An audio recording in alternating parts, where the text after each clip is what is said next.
Hey everybody, Reed from Sierra Outdoor Survival. This is Dale. Ollie. This weekend we came up to Sequoia National Forest to test our skills in emergency shelter builds. Well, we had some interesting things and we want to share those with you. We want to share our successes and our failures. So stick around. It's going to be interesting. And revealing.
Now, why am I using a pine cone?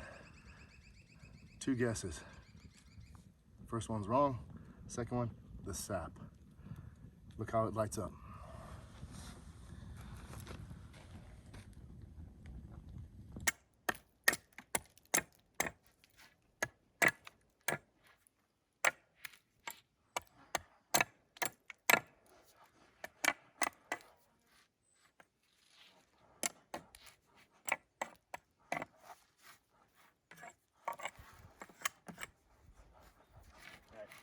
Good.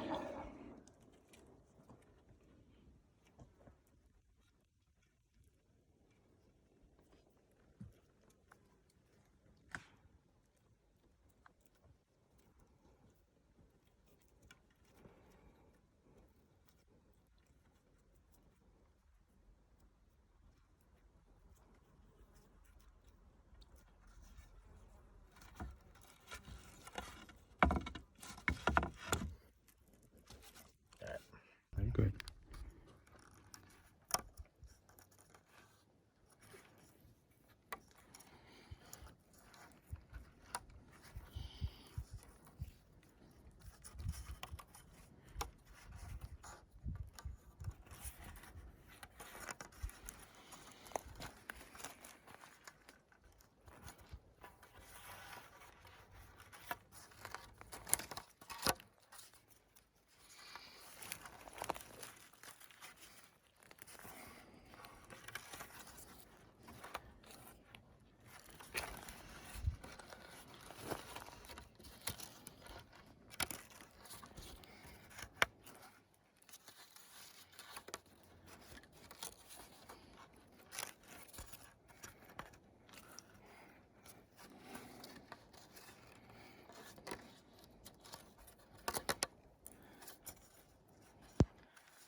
Okay, so to build this shelter, I took these poles and I simply lashed them together, again making an A-frame with running poles along either side. I then supported the roof with these poles and my guy lines utilizing a taut line hitch. I attached that taut line hitch to some very heavy stakes that I made. And the reason why I had to use such large diameter dowels was because, again, the material. If I would have utilized small stakes, they would have snapped. So I needed to go with bigger stakes. This just goes to show you the availability of materials that we had to choose from. Let's talk about some of the pluses and minuses to this shelter. One of the pluses I found is it actually stayed very warm. I think it dropped down into the high 30s last night and I was just fine. Never really got cold, slept pretty comfortable. The negatives to this is again the material. Because these poles were so curvy, I couldn't get a flat lay. It made it hard to toss and turn, made it hard to get comfortable. But overall, this was a fine shelter. Even had some pretty weird dreams. So in conclusion, overall, not a bad shelter, not a bad night's sleep. But again, you're gonna have to utilize the materials that the landscape gives you. This selection was very poor, however, I made it work. I had a decent night's sleep, and in a survival situation, I would have been just fine. Today, I'm going to talk about the good and bad about this shelter, this survival shelter. It is a combination of an A-frame and a plow point shelter and the tools that I utilized. My goal in creating this shelter was to utilize no string and whatever I could scrap from the area. The tools that I utilized was my axe, my belt knife, my bow saw. The reason I picked this bow saw is kind of a tryout. Notice that it does have larger teeth on it. That's an advantage and disadvantage. With the wood that we had to utilize in this area, a lot of it is scrap downed wood, dead wood. It's very hard, very brittle. To be honest, through trial and error, a silky would have worked much better. The reason I picked this saw is because it also comes with 2 additional blades. One for metal, the other is for processing game, a bone saw. With that said, the final tool that I utilized was a Scotch eye auger bit. Whereas my other 2 partners prefer to tie things up, I prefer to screw them. Now, as I was describing earlier, my original plan was to create an A-frame. So, but with that and the limited resources that I had in this area, it made it more difficult. So, seeing this log, I thought, and I had my auger bit. So what I did was created I drilled a hole in the back here, and my center pole I inserted into this log. So with that lesson learned, utilize what you have on hand, adapt, overcome. So from this point, it's a little bit of a higher plow point, so I actually had space for my head in the back here, so that if you sit up, you don't knock your head and knock over your shelter or injure yourself. So this particular shelter did end up becoming a little bit larger. The advantage to that was that I had more room to move around, and I had the headroom instead of completely lying on the ground and sneaking in and out of my shelter on my hands and knees. I actually do have a little bit more room to enter into it, and you'll see that in a moment. Now, also utilizing the materials that are in the area, the bark on this tree was quite loose. So that gave me the advantage of not having to utilize as many fern and pine boughs to cover my entire shelter. So utilizing the bark, I tried to keep it as large pieces as possible. Now the advantage to that is that you have larger material, so you don't have to work as hard to get this other smaller material. The disadvantage of it is that you have to be careful to make sure that your structure is sound enough to support the additional weight. So what I did in here, I went halfway up the frame with what bark I could locate, and the rest I used the pine boughs. And underneath even there's some strategically placed bark areas. Now, utilizing bark though, you have to be careful. You have to look at the bark, make sure it's not infested with bugs, because you certainly don't want that falling on you in the middle of the night. Could ruin your night. So as I described earlier, this was the beginning of the front part of the A-frame. Using the Scotch eye, I utilized it to create the hole and the peg. Now this peg, of course, is attached to the center ridge pole, and that went through both of my A-frame poles. So they're all held together nice and tight.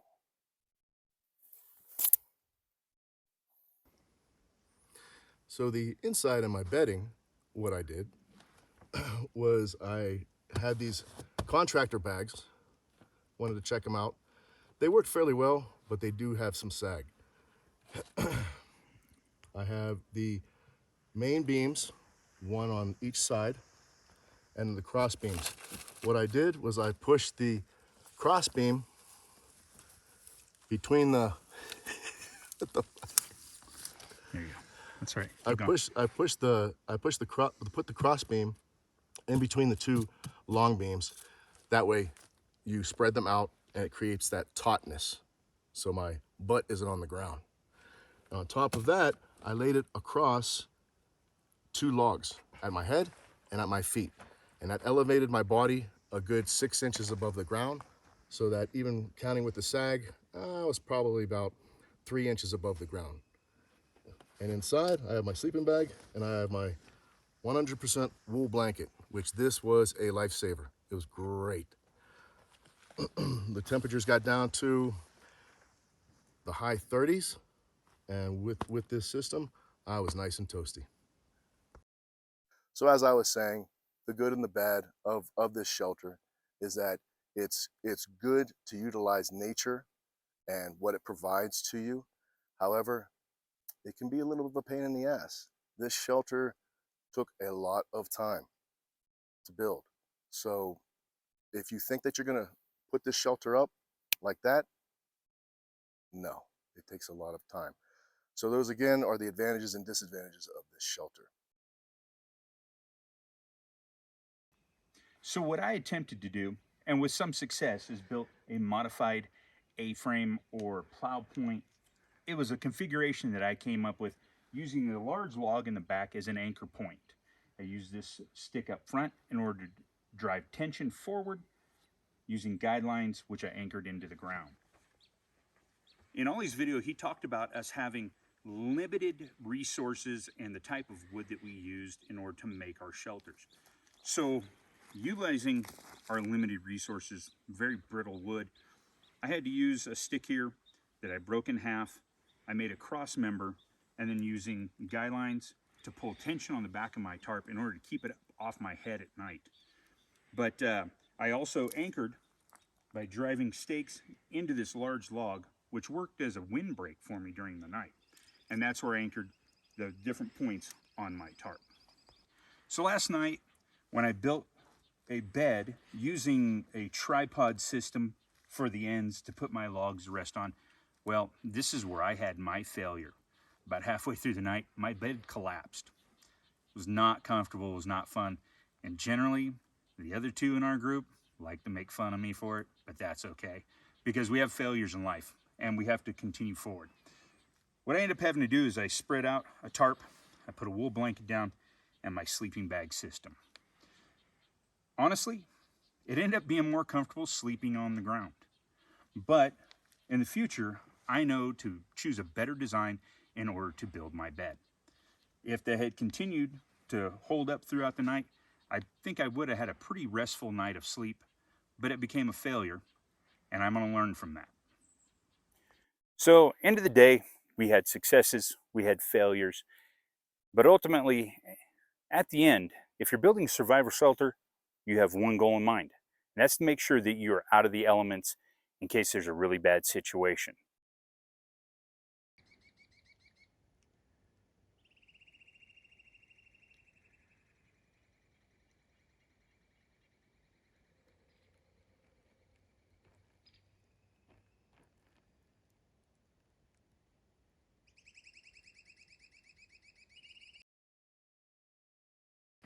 So that'll do it for this video. And you can see all of our builds behind us. Make sure you check out our 3 separate builds where we go over each one of our shelters individually. So Monty, what was your takeaway from today? Ollie, what was your takeaway from today? I didn't know you were talking to me. Start it all over again. Okay. No, just start out with so. You're gonna learn. You're gonna learn today. Hold on, I don't know what my takeaway is. Okay, go ahead. So, Ollie, what was your takeaway from this trip? The resources weren't as great as we thought they would be. You know, you'd think with all these trees out here, you'd have plenty of sticks and poles to build your shelters, but that just wasn't the case. Everything was bent and crooked and fragile, so we really had to get creative and work with what we had. In a more ideal situation, these shelters could have been built in a third of the time. But because we had to work with what we had, it took most of the day. As Dale pointed out in his video, we're looking at a better part of 6+ hours to build these shelters. In a survival situation, that may not be ideal. You may not have the energy or the time. The weather might not be as forgiving as it was for us. Those are just things to keep in mind. Dale, what do you think? I want to piggyback off of what Ollie said. Was that he's exactly right. You would think being up in the forest that you'd have tons and tons of resources. To a point, yes, but because the wood was so brittle, cracked easily, made it very challenging to create our shelters. So, other than that, you know, a very good lesson learned and things that you need to think of in a survival situation. And again, you have to adapt and overcome and modify whatever you may think that you're going to build. Might not turn out to be what you think it was going to be. So my takeaway from this, again, like you guys have said, this wasn't as easy as we thought it was going to be. Came up here, we put a lot of time and effort in. We had some great successes. We had some great failures, especially with my bed falling apart in the middle of the night. That wasn't the most ideal thing, but I had to make do with what I had. And in any situation, any survival situation, you're going to have that. You're going to have successes. You're going to have failures. And when you have those failures, you have to adapt to your environment. Now, with that said, we had a great time. We had fun. We like getting out. We like doing this. Check out our other 3 videos, like I've said previously, on our individual builds, and you can see how we did each one of our shelters individually. So, for Reed from Sierra Outdoor Survival, this is Ollie. This is Dale. We hope you have a good day. Make sure you like and subscribe to our YouTube channel, and also you can check us out at SierraOutdoorSurvival.com. You have a good day.